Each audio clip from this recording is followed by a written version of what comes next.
Thank you everyone for joining us. Welcome. We're so glad that you're interested and able to join us tonight to talk about Vanderbilt Open Streets. My name is Megan Robinson. I'm one of the co-chairs of this year's Open Street on Vanderbilt Avenue. My pronouns are she, her. And I am co-chairing the committee with Catherine Pangaro, who's also on the call. Catherine and I are both residents of Prospect Heights, and Catherine is also a business owner. She's in the process of moving her restaurant number 7 from Clinton Hill over to Vanderbilt Avenue, which is super exciting, and we're looking forward to seeing it open soon. So I also want to acknowledge Aiden Feldman, who is the rock star who's helping us with the technology tonight. Aiden is one of our volunteers, and he does a bit of everything: moving barriers, building an air table, which I just learned what that is, and also working on programming and just helping out in general wherever we need it. So thanks, Aiden. We know everybody's busy and we appreciate your time. So I just want to keep this meeting to an hour. And in the interest of that, we're going to ask everybody to keep their questions until the end. Catherine is going to be keeping an eye on the chat. So if you do have to leave, you can drop a question in the chat and we will answer all the questions at the end that we can. And if you have to drop off, we will, we will of course circulate the recording so that people can view it after the fact. I'm excited to see, it looks like Crystal Hudson, our council member, just joined. Crystal, Aiden, would you unmute Crystal? Awesome. Should be. Can't see everybody. Crystal, if you're there, do you want to say a few words before we get started into the presentation?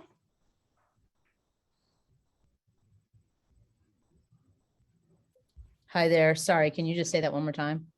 Oh, I just wanted to know, we were just going over housekeeping items as you came in, and we're going to get into the presentation shortly, but I saw that you joined right as we were about to get started, and I wanted to invite you to say a few words if you'd like to. Oh, thank you. Good evening, everyone, and thanks to PHNDC for hosting this town hall.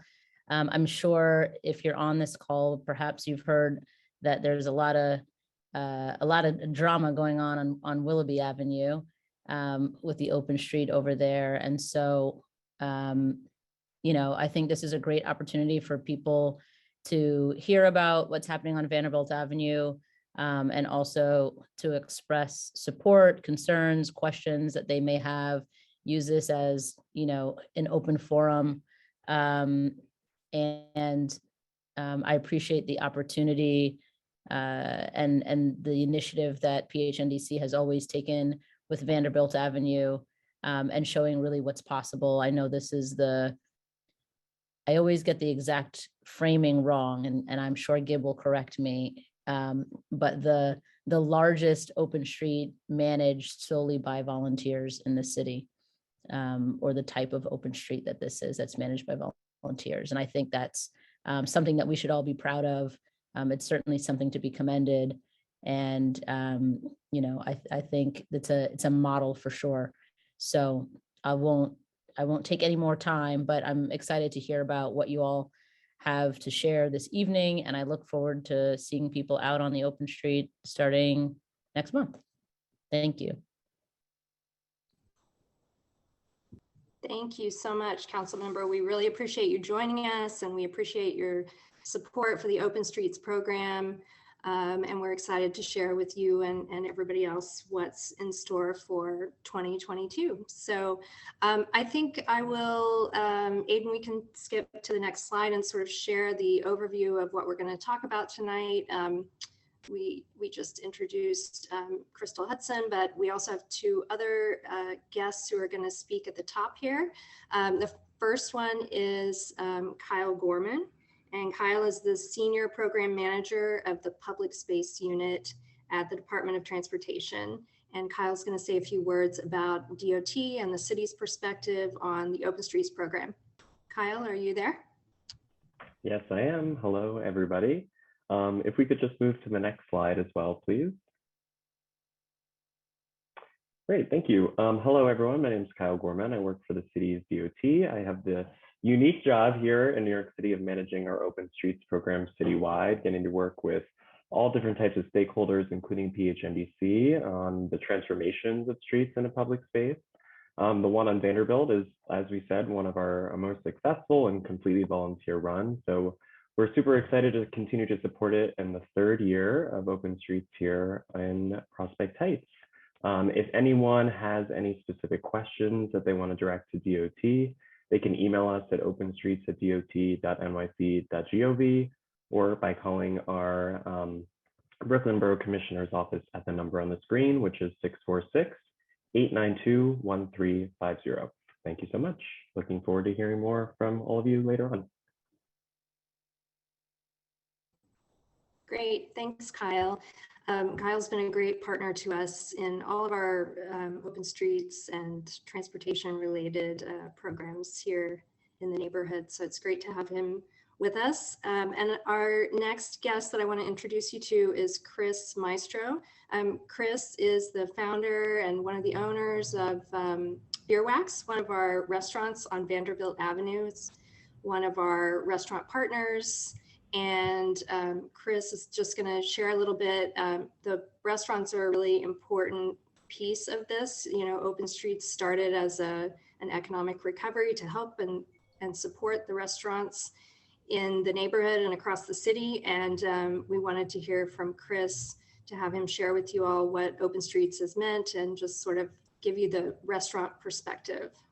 Chris, are you there? Great, I'm here. Good evening, folks. Can everyone hear me?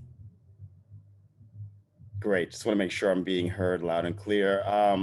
Yeah, it's really 2 years. March 16th is really the anniversary of the world changing for us folks that own restaurants and bars and folks that are in the hospitality industry in New York City.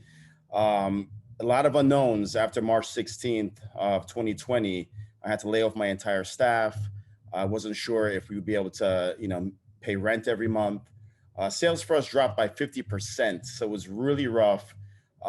It's already tough to operate a bar in New York City, so I didn't know if you would survive or not. I was already preparing to tell some of my partners and my own staff that we may have to close, so things were very dire. We even secured some financial aid, federal aid, excuse me, but it was still not enough. It really wasn't until I got, I think, an email from Gib and some other folks letting us know that they were interested in doing Open Streets and applying for that through the DOT. And immediately, I would say by August or September, things turned around for us in 2020. And I really say this wholeheartedly that if it wasn't for Open Streets, we would not have survived. So I'm very thankful for all the volunteers and all of the folks that have put time and energy into this great endeavor, with the Department of Transportation and everyone else that has lent their hand into this wonderful enterprise on Vanderbilt Avenue.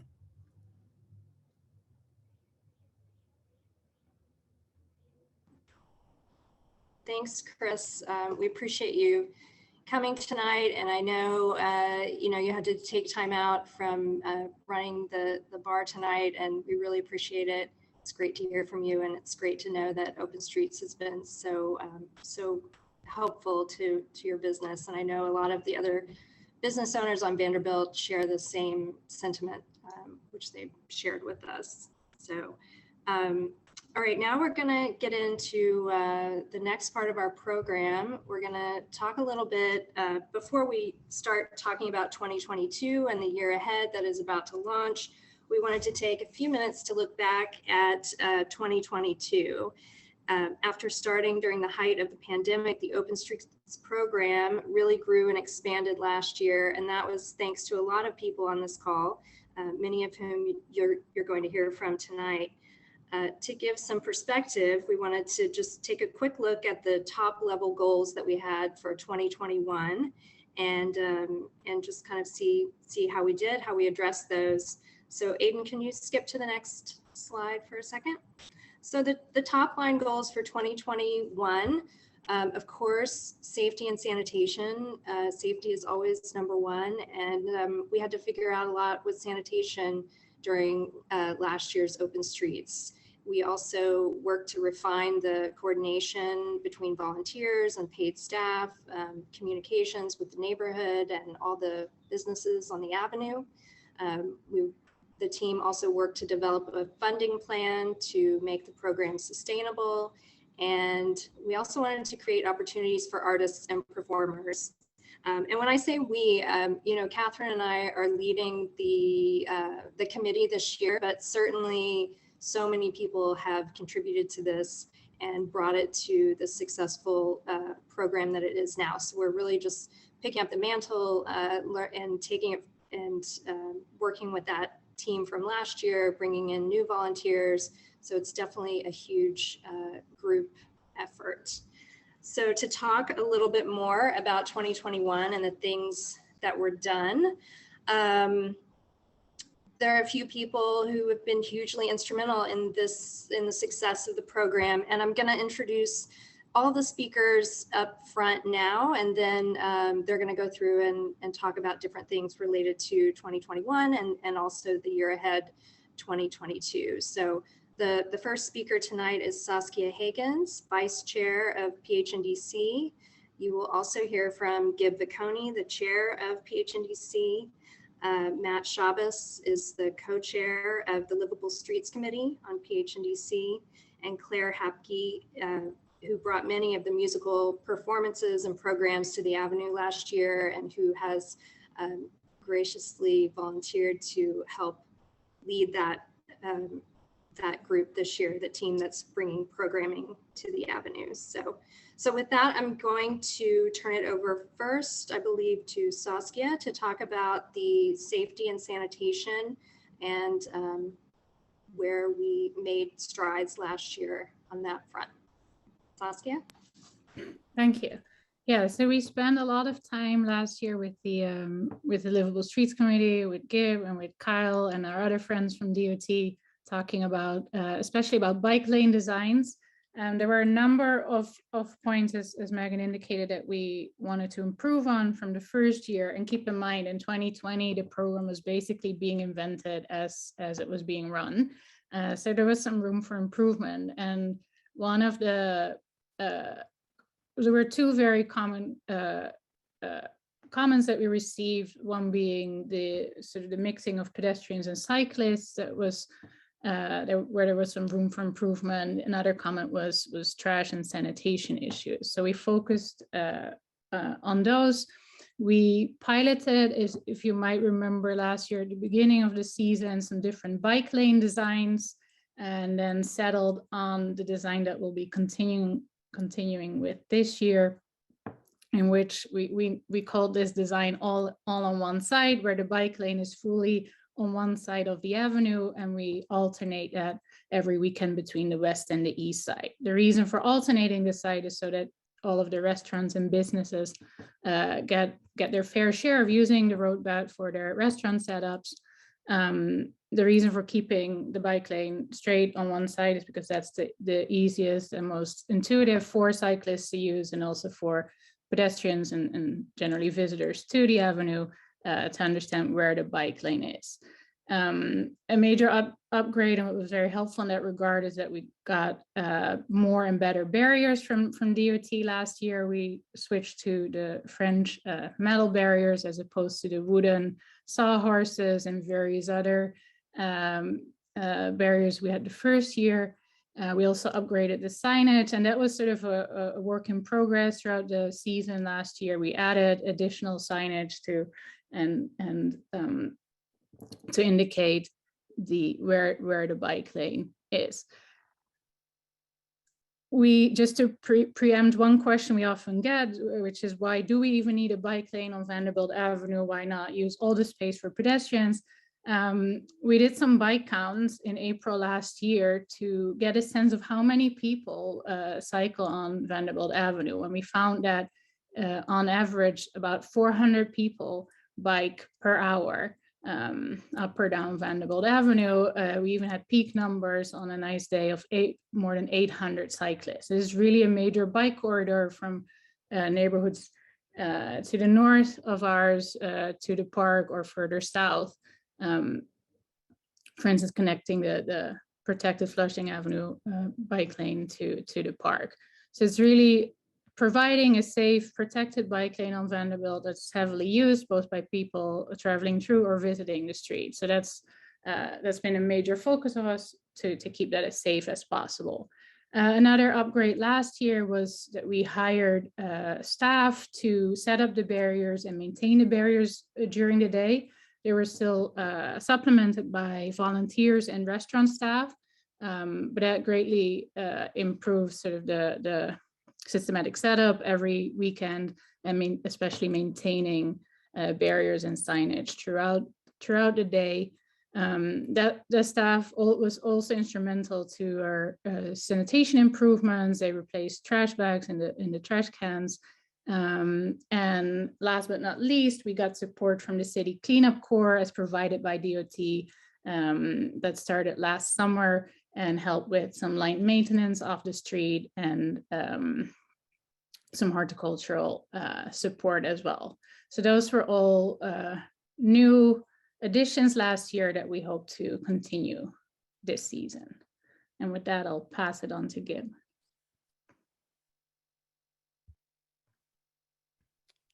Thanks, Saskia. My name is Gib Bocconi. I'm the current chair of the Prospect Heights Neighborhood Development Council, and my pronouns are he and him.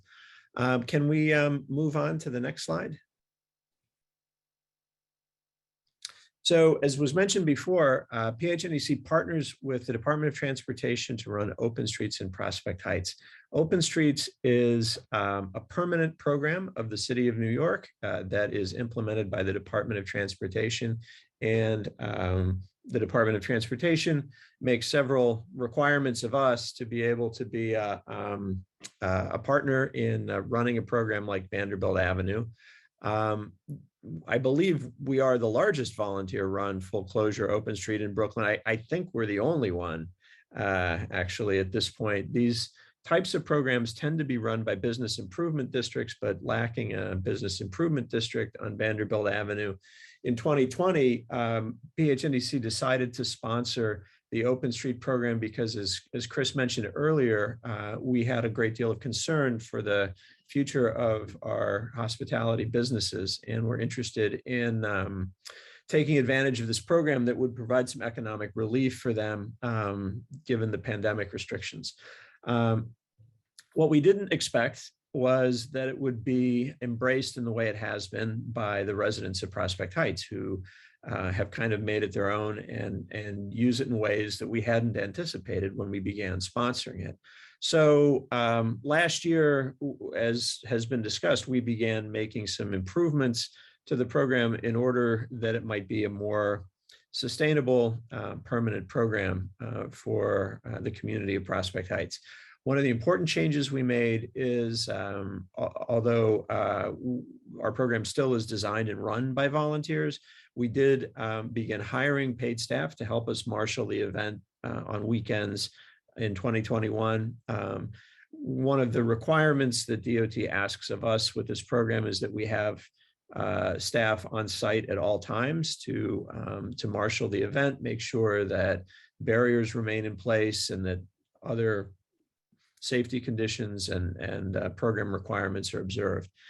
And the other thing that we do is a lot of stuff like this. We have meetings where we talk about the program, where we're going with it. We listen to feedback. We do this not only in Zoom meetings like this, but last year we had several on-street events that you may have participated in. We did various surveys of both businesses and residents. And in addition, we work with DOT, who launched a larger survey of stakeholders in and around Prospect Heights. So all of those are kind of important outreach mechanisms for us, because this is a very new kind of program for Prospect Heights and for New York City. And we're kind of all working on this together to figure out what makes it work, and how we can make it sustainable. Can we go on to the next slide? Yep, here we go. We just wanted to mention a little bit about how Open Streets on Vanderbilt Avenue is funded.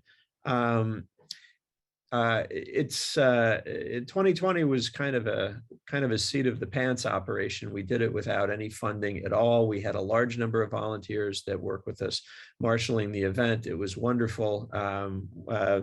Those of us who did it, I think all have good memories of it. But we realized that going forward, we would have to have a more scalable and sustainable operation. So last year we put in place kind of a dedicated development program to raise money to fund the program. Had a terrific response last year. Nearly half of our funding came from individuals and local businesses. About a third came from corporate sponsors. We had about half, then again, half as much of that came from government support, and we had a small number of nonprofit grants. So this was actually very much a community, not only community led, but largely a community funded operation. We have kind of a continuing interest in how this evolves into the future, and we're constantly looking at ways to improve our ability to be able to operate this from a financial point of view going forward. And we'll hear a little bit more about that in the second part of this this program. And I think that's it for me. Oh, wait a minute. Is this Megan? No. Is this slide for me as well, or is this you? It was going to be me, unless you want to chime in. No, go ahead. Go ahead. Okay, thanks, Gib. This is just, we just wanted to give you some visuals of some of the, not every weekend was a giant event, but these were some of the highlights of things that happened over the course of the season that brought a lot of people out. And we felt really fortunate that we have so many talented musicians and artists and performers and people in the neighborhood and in Brooklyn and throughout the city who wanted to come to Vanderbilt Avenue and help us create this really vibrant public space. So we're gonna, instead of giving you more highlights of 2021 events, we're gonna hold on talking about programming until we get to 2022, and I'm gonna let Claire talk a little bit more about that. But we're gonna go now into the overview of 2022. And this is the big reveal, I guess. Aiden, can you skip forward to the next slide? So this is the general overview. The Open Street on Vanderbilt Avenue is going to run from April 1st through November 20th of 2022. It'll operate very similarly to last year. So it'll be Vanderbilt between Atlantic Avenue and Park Place. And I know there's been a lot of mention of the bike lane in the chat. I'm trying to keep up with that too, but we will talk about some more about that and safety precautions. The hours of operation, also the same as last year, Friday evenings from 5 to 10 p.m., Saturdays, Sundays, and holiday Mondays from noon to 10 p.m. And if we could just skip ahead to the next slide. In keeping with the way the team ran everything last year, we wanted to outline some goals for 2022 just to, keep improving the program. So these are the goals that we're working toward for this season, making operations more sustainable and robust while continuing to refine safety procedures and increase accessibility. We want to establish a cost-sharing partnership with restaurants. So as Gib mentioned and Chris mentioned, it's well known that open restaurants and open streets, a lot of that started to provide economic relief to restaurants. And this year, we are still, helping the restaurants, but important to note that the restaurants are actually helping to support the program financially this year as well. So that is a new piece of our funding, and we are excited to work with all of them. We have 25 restaurants on the Avenue signed on to participate, and that's been a really great addition and a great accomplishment, I guess, in a way, because we don't have a business improvement district, as Gib mentioned. So getting everyone on the same page on that front has been a great thing. We also want to carry on the long-term planning of the street improvements with DOT and community stakeholders. We want to expand programming and offer a modest pay for the artists and musicians that come to the Avenue. We want to continue to work with the community to develop and expand the program. And of course, another year of safe operations.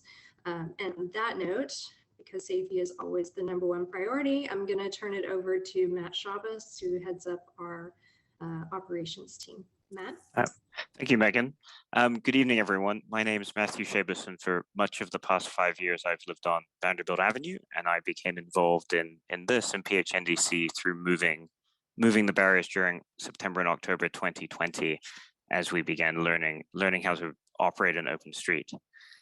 So in terms of this year, safety continues to be the #1 priority for the design of the street and how we run the operations of making it a safe place for restaurants, picnics, children playing, pedestrians using the street, and cyclists on the weekend. That safety is why we have the barriers, why they are the steel barriers, and why they're linked together, because one of the areas of risk and safety that worries us a great deal is the danger of a car crash late at night, or a car entering one of the blocks at speed when there are restaurants or other people using the street. So we will continue with the same design that we settled on last year, that we've discussed and debated and finalized with the DOT, which is to maintain the 15-foot wide emergency lane that runs north to south. And during the day, cyclists use that as one of the widest and safest protected bike lanes in Brooklyn. It is 15-foot wide, which allows a fire truck or an ambulance to drive through at any time if they need to. And we maintain staff who will be on hand, at least two employees of the program at all times, who are there to go out and readjust any barriers or signs that get moved by an emergency vehicle or somebody else. As has been discussed already, we began paying marshals to do some of this work. And we'll continue to do that through a company called Forest Solutions, who are very experienced at running outdoor events. So in addition to their role in terms of safety, setting up the barriers and maintaining the safe environment throughout the event, they'll also be doing much more of a customer experience and making it a great place to spend time, looking after the garbage cans, and also helping with setting up programming and musicians who might be performing. One last point to mention before I hand to Claire, who will talk a little bit about the plan this year for programming and entertainment, is we continue, and I know this comes up a lot in questions to us, to work with DOT in terms of ways we can make it easier for those who receive deliveries, whether a business or residents on Vanderbilt, or who need to drive. And one thing we continue to work with them on is finding ways we can put in some loading zones on some of the cross streets adjacent to Vanderbilt Avenue.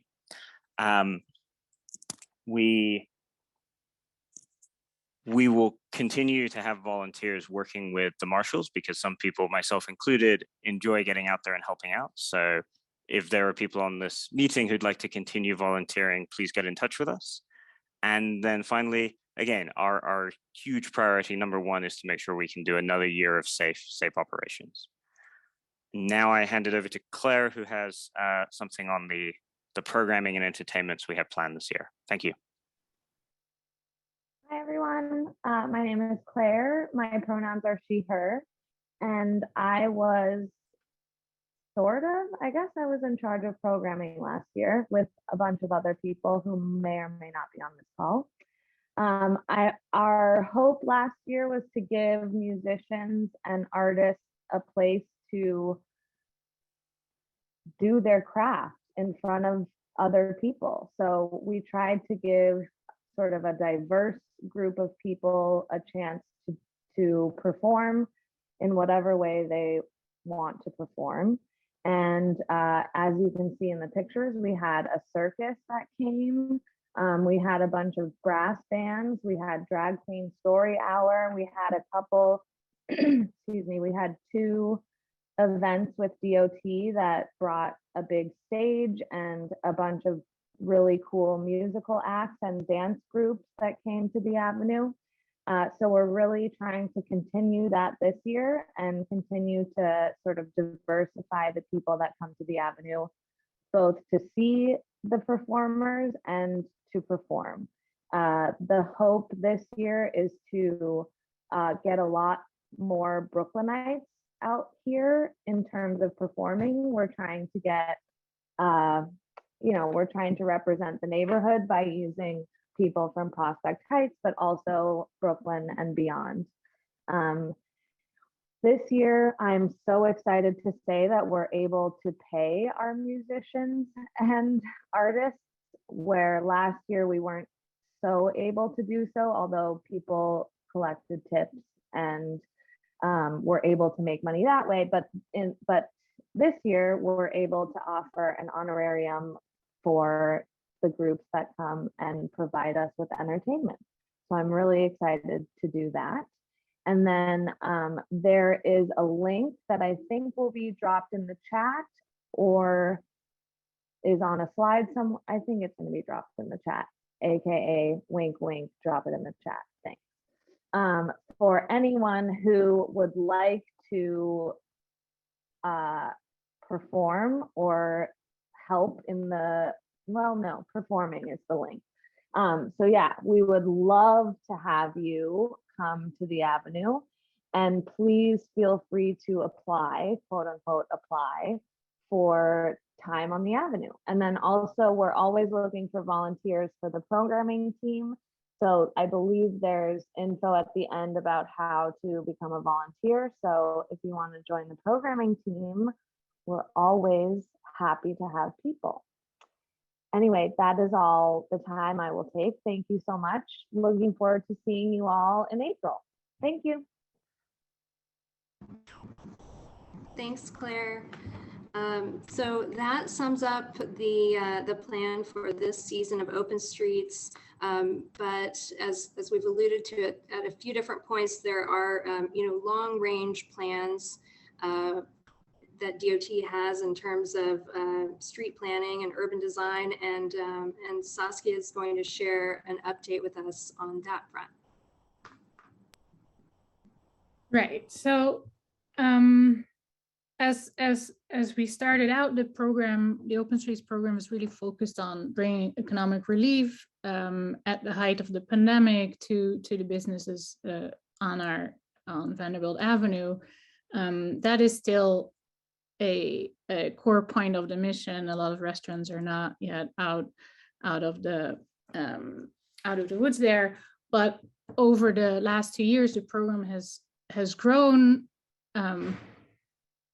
into something really exciting that perhaps we hadn't exactly predicted from the outset, but it has grown into really a neighborhood improvement program with opportunities for using our public space in new and exciting ways that we perhaps hadn't thought of before or didn't have the opportunity before, and also ways for the community to come together and to think about how we want to use our streets. So we've been working last year with both with DOT and with Arab, a global urban planning and engineering firm, on thinking about and discussing with the community where we want to take the street design, both of Vanderbilt and Underhill, our 2 open streets, or perhaps more generally in the neighborhood, and what sort of improvements we can implement that both facilitate the open streets, specifically on Vanderbilt, the weekend use versus weekday use, provide for the continued use of open restaurants, which a lot of the businesses in the area are making use of, and discussing with the community what preferences exist, how we want to use our public space. And in that light, we did several community engagement sessions. Last year, we had a number of on-street visioning sessions where we discussed with people what they might want to see on the street, which parts of the open street they were enjoying, what suggestions there were for improvement, and specifically like long-term improvement to the street design. We had a town hall session in November where DOT presented potential street improvement changes. And you can think of changes such as making the street safer for pedestrians and cyclists, and implementing traffic calming measures, but also ways to make the street more conducive to hosting something like open streets. We will continue that this year, and I imagine the years to come. This is probably not a one-year project.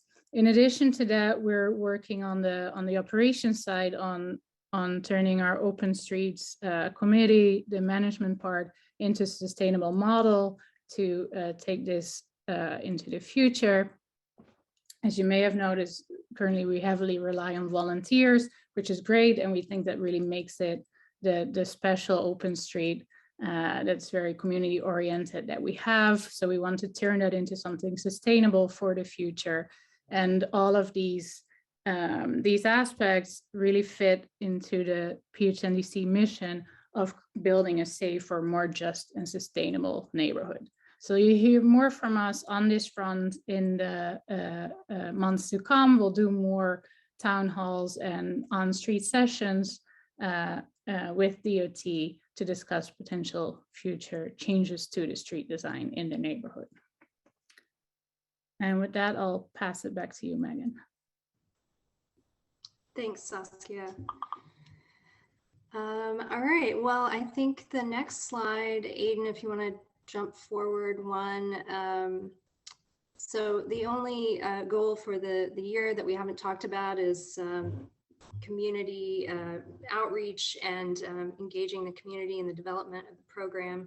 So to that end, I just wanted to talk a little bit about our volunteers. I know it's been mentioned several times that this is a huge volunteer-led operation, and it wouldn't really be possible without all the community support that this program receives. So we do have, I should have checked the number before I got on here, but I actually am not sure how many volunteers we have. Probably, Gib, do you know a number off the top of your head? I mean, I think 50 sort of active volunteers at least, and over the course of the program, it's probably much more than that.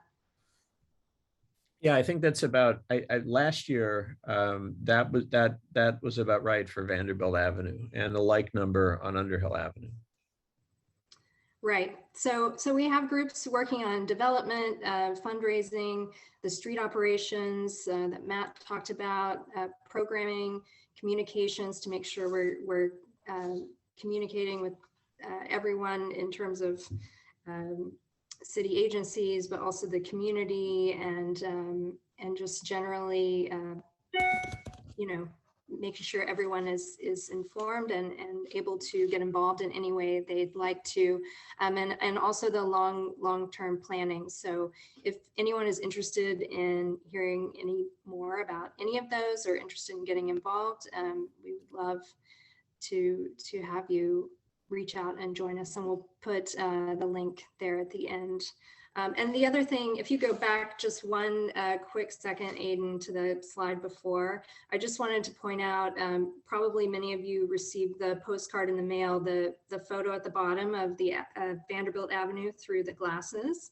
And I want to thank, I'm sorry if I mispronounce your name, David Bizur, who is a Prospect Heights resident, and he is also known as David the Iced Coffee Addict on Instagram. You may have seen some of his photographs there. So that landed in most Prospect Heights mailboxes in the last couple of weeks.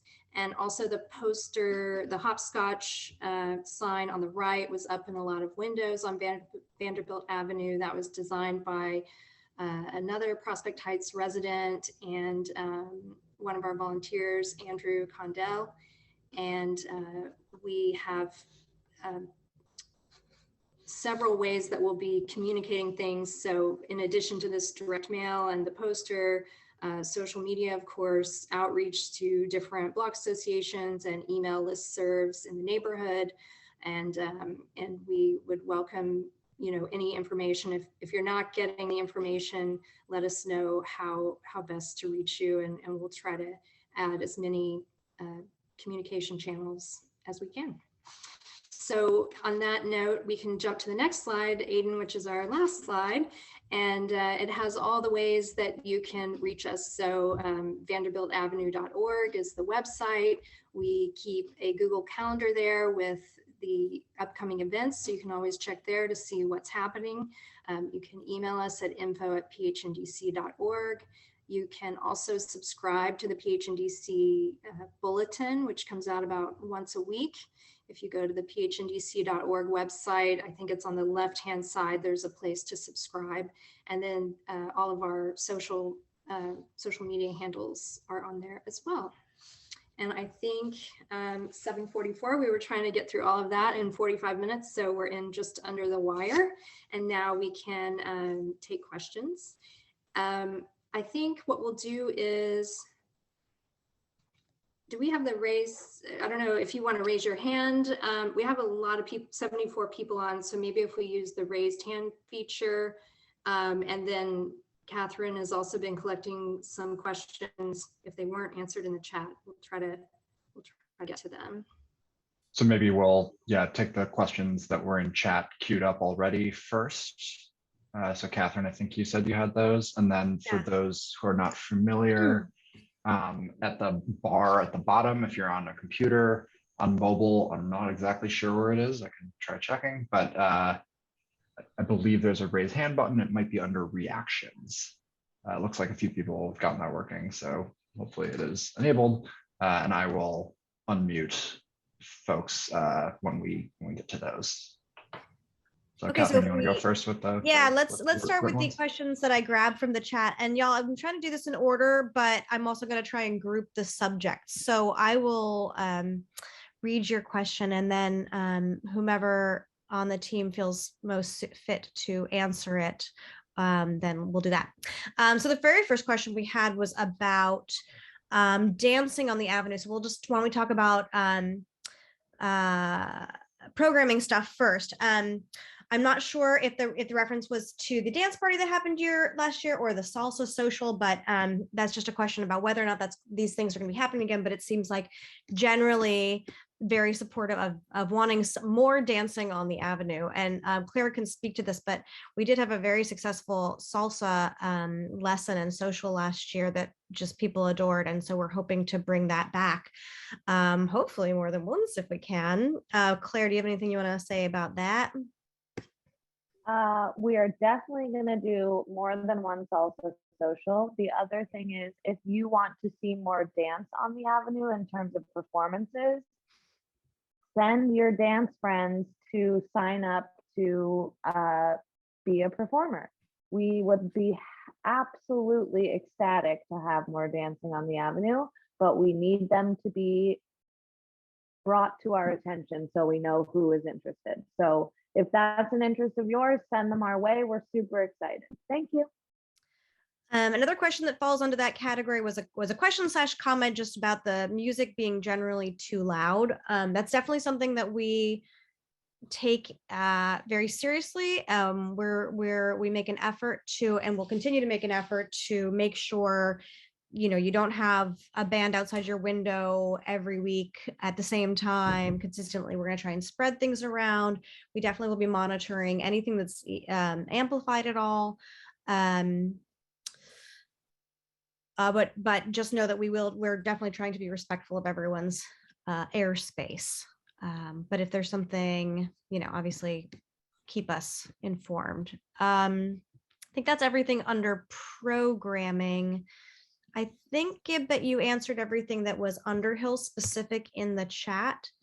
There was one question which was just, why are cars allowed on the open street? And I'm not sure who asked that. Sorry, I lost track, but I'm not sure if you were talking about Underhill or Vanderbilt. So in the case of Underhill, that's so that the people who live in the neighborhood and need to access those streets can do so. And that's why the barriers are set the way they are. On Vanderbilt, the only vehicles that are allowed are the ones that coordinate with the Open Streets team ahead of time for deliveries as needed, and obviously emergency vehicles who are always facilitated. Let's see, let's jump back.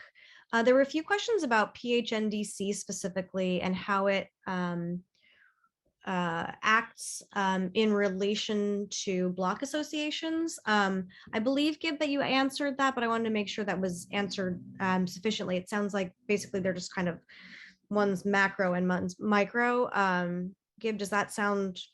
I mean, that's true. PHNDC was founded in 2004 because we realized really with the advent of the Atlantic Yards Project that there was no way to kind of respond to neighborhood scale stimuli without having a neighborhood civic organization. And since then, we've taken on other projects that probably would have been too large for an individual block association to try.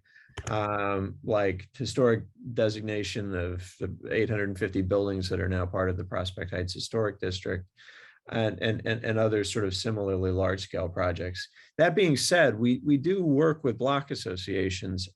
We provide technical assistance with respect to fiscal conduits and sometimes other types of assistance to block associations as well. So if you have a block association and you are looking for help, if you need to receive money from a source that can only give to a registered charity, we often are able to help with things like that, as well as potentially helping with other issues that involve city agencies your block association may be involved with.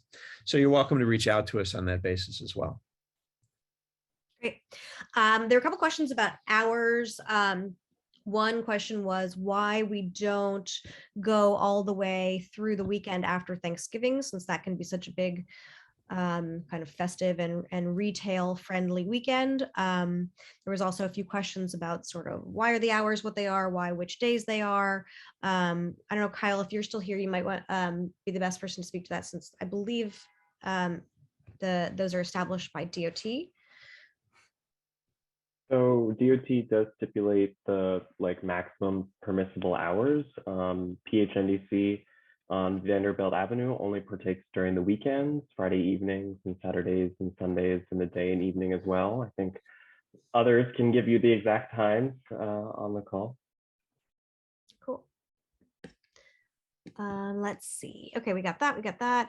A lot of questions about bike safety. One question was specifically about, can we find something to do to kind of help group and organize all of the delivery vehicles, because there are so many on the avenue, because obviously there's so many restaurants. I don't have an answer for you for that, except that it is something that we've been talking about and trying to figure out a way to kind of keep them off the sidewalks and maybe a little bit less in the bike lanes, so that they have a sort of, trying to figure out ways to help not corral them, but guide them a little bit to improve safety where that's concerned. Because I know that's something that concerns people. That's something that's in process, but there isn't a, I don't have a plan pending for you. Motorbikes let's see. There was a question. No, that doesn't. Catherine, maybe just on the motorbikes, one piece to remind those who are here is that we are not an enforcement agency. So we have permission from the DOT to close the street to traffic, motorized traffic, by putting up the barriers and the signage during the hours of operation. but all the regular rules and laws of New York City apply throughout. So there, we are not in a position to, if you like, ticket a motorcyclist using the bike lane, much like, and we're not able to prevent a motorcyclist using any bike lane in the city. That is something that does concern us, which is why we have those big signs right in the center of the bike lane that say bikes only. But it'd be very difficult for us to ever prevent a moped or motorbike user driving through the open street. It is one of the list of safety concerns that we worry about. Another one related to that is the narrowing and the crowding at some of the intersections. And people have asked us many times over the last year, why not create more openings? And we've thought about it, discussed it. And the rationale is that by creating more openings, it becomes harder to manage the cyclists into an area separate from the pedestrians, and also makes the barriers less robust if a car late at night were to hit the barriers, not seeing them in the dark. So I hope that covers some of the bike lane safety questions. I think that covers a bunch of them, actually. Yeah. Josh, I think someone responded to you in the chat, but we never schedule any performers after 8 p.m. So if there is something like that happening, that's a 311 thing. Obviously, if we become aware of it, we'll do what we can to help with the marshals and whomever is on duty. Amanda had a handful of questions about just sort of all of the things that everybody needs regarding, that come by trucks from, restaurants getting deliveries, et cetera. What we've found, and as a restaurant owner, I can say typically, more often than not, we do get our deliveries weekdays, not weekends.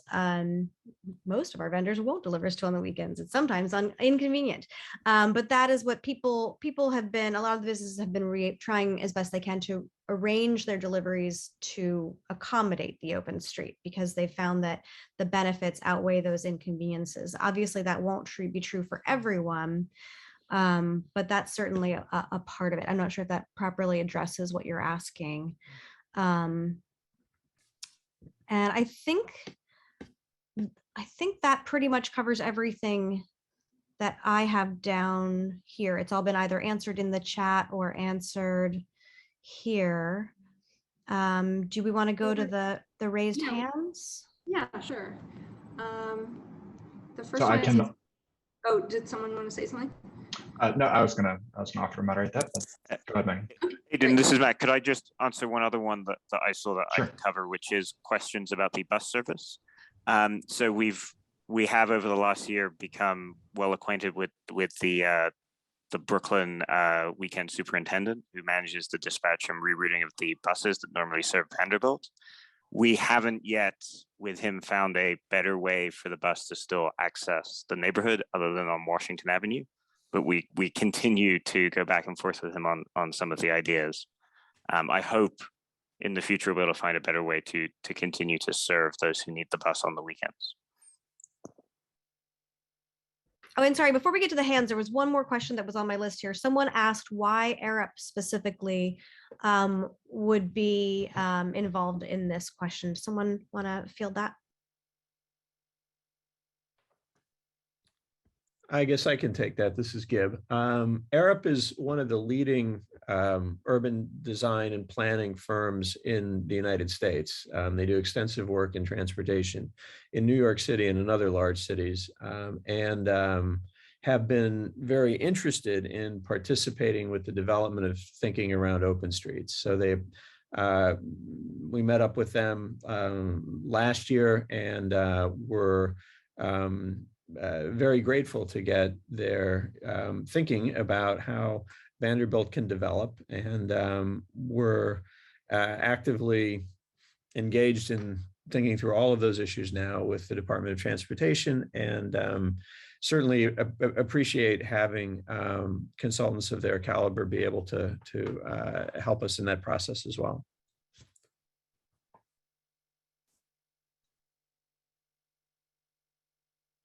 Great. So now, Aiden, we can go to the hands.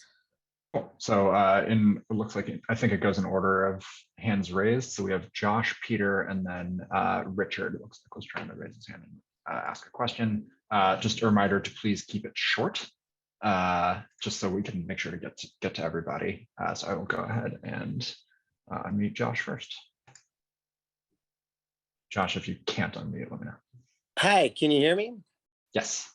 Great, thanks. I just want to apologize straight off the bat. I thought this was more of like a forum for community members to discuss concerns they have and whatnot, and that there would be a hi, sweetie, and that there'd be a brainstorm about what's to come.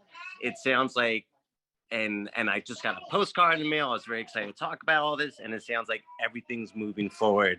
And I have a lot of concerns. I've lived on Vanderbilt for 12 years. I got 2 young kids. I love to open up my windows on the weekend and get some fresh air in. All last summer, there's music right across the street. There's a DJ, and I know you guys don't, this is not part of Open Streets, but this all happened with this DJ, which I love, by the way, starting with Open Street. So there's music issues, there's a saxophonist outside that goes until way late at night. And again, these people want to be having these performances without Open Streets going on.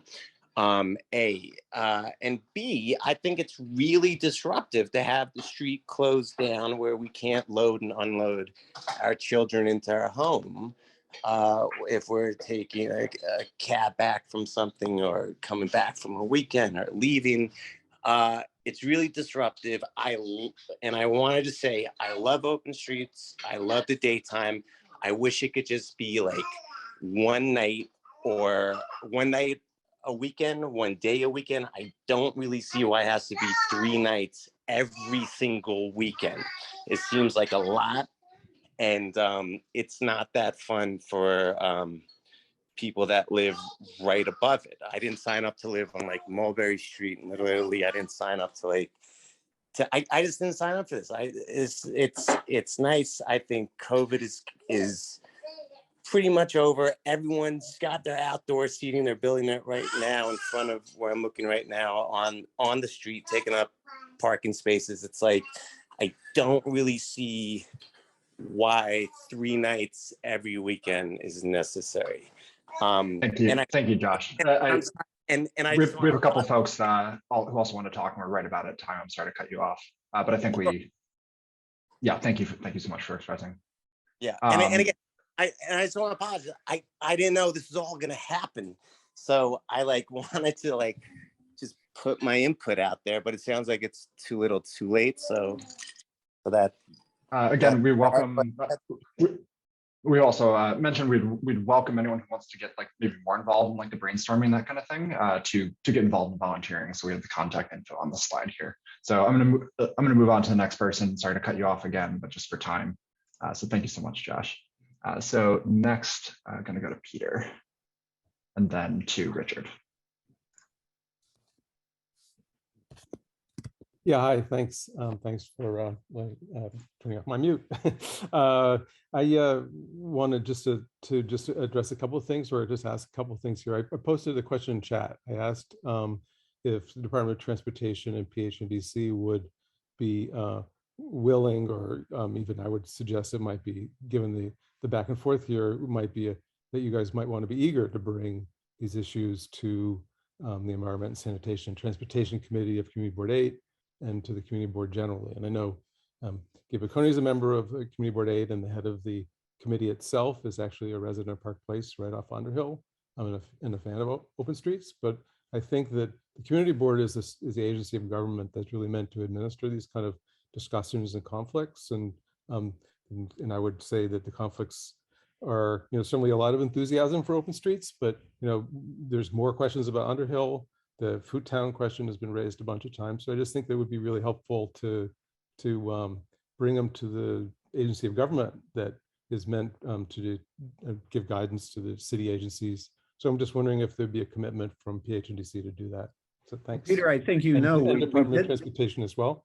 So Peter, I think we did that last month. We were at the EST meeting presenting the Open Street program for this year, and we're certainly planning to be back. And we were there last year as well. And so there's no issue there as far as we're concerned. And I'm sure DOT feels the same way. Great. Yep, So I mean, I'll just reiterate what Gibb said. We were there last month, but we'd be happy to come back anytime in the future as long as you'd invite us. Okay, Peter, sorry to have to mute you again. I'm just keeping an eye on time. We're now over time at 8:02. If you'd like to drop anything else in the chat, I just want to make sure we get time for Richard, who was our third person with a hand up. Richard, let me find you really 1 second. Okay, Richard, I think you now should be able to unmute. Go for it. Yeah, hi. Just what Josh was talking about, the music, loud music. It happens right under my window. I have a huge investment in my backyard. I put up a deck. I have the lower yard that belongs to me in my apartment. I go to the backyard, and Olmsted has 4 backyards they use for dining. Well, the noise, the laughter, the music, I can't even stay back there. Okay, now it's 11:30 at night. I go to sleep. 12:30 to 2:30, the garbage for the restaurants is being picked up. Can't do that either. Am I supposed to move? Question, am I supposed to move?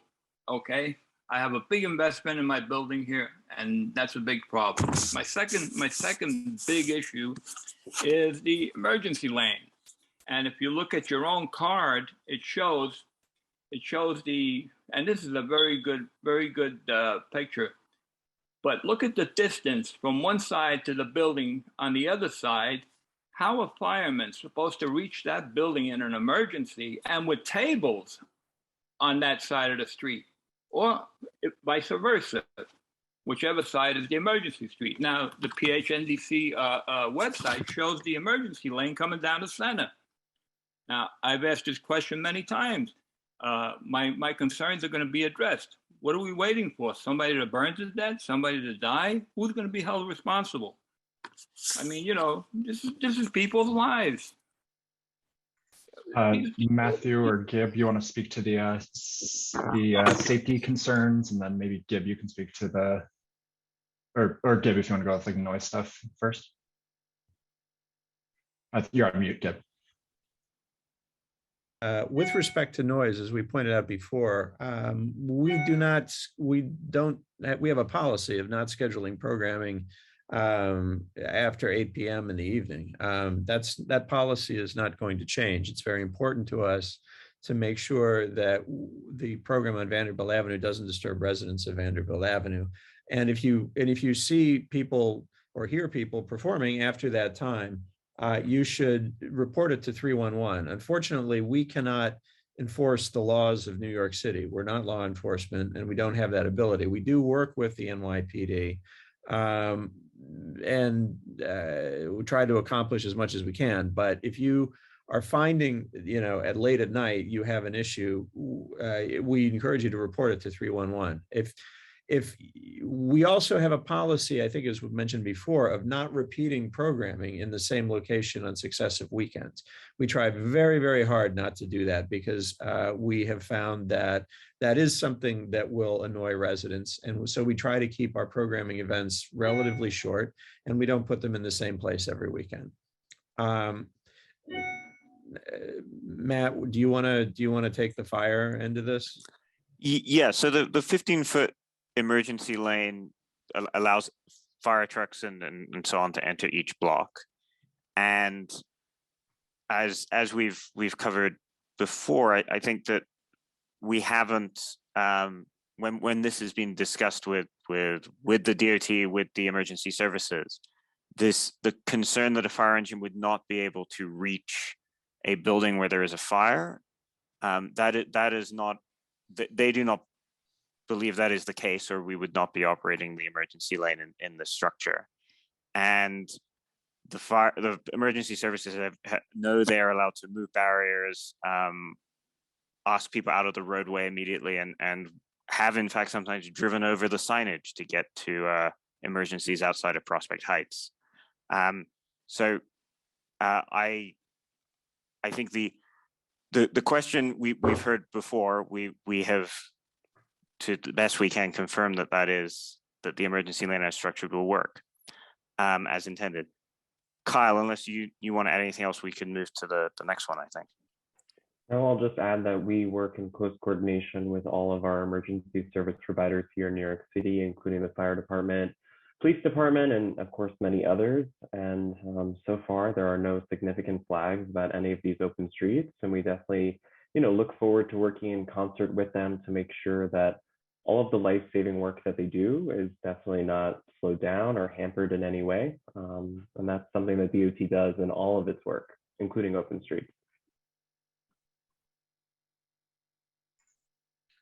All right, I think that is the end of the questions. I think a lot of people are staying just to be polite until the end of them.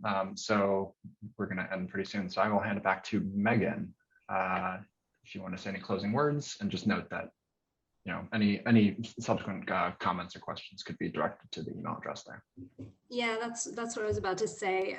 We're going to go ahead and wrap it up because this was scheduled from 7 to 8, and we appreciate everyone's time so much. And if we missed a question or you want to talk about anything further with us, please reach out.